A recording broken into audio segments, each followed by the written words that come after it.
The government's star witness took the stand today in the bank fraud and tax evasion trial of Paul Manafort, who later went on to become chairman of the Trump presidential campaign for a time. Paula Reid is at the courthouse in Alexandria, Virginia. Today, Richard Gates became the first member of the Trump campaign to admit to crimes on the witness stand. Special counsel Robert Mueller charged Gates and Paul Manafort with dozens of counts related to their lobbying efforts on behalf of foreign governments. But Gates agreed to flip on his former boss in exchange for leniency. Prosecutors quickly got to the heart of the case. "Did you commit crimes with Mr. Manafort?" asked the prosecutor. "Yes," Gates replied.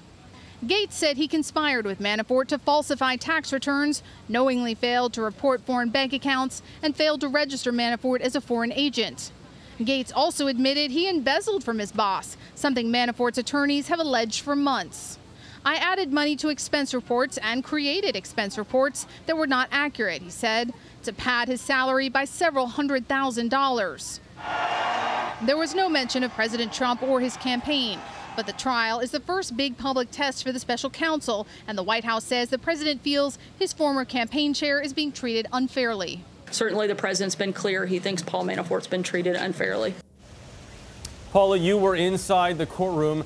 What does Gates' testimony mean now for the special counsel?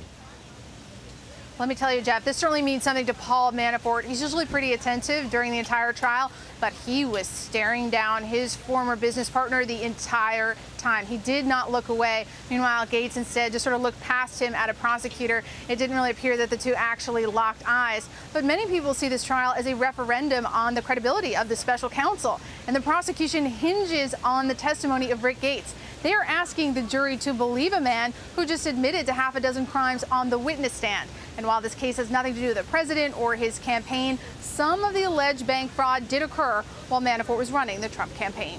All right, pretty fascinating details from inside the courtroom there. Paula, thank you.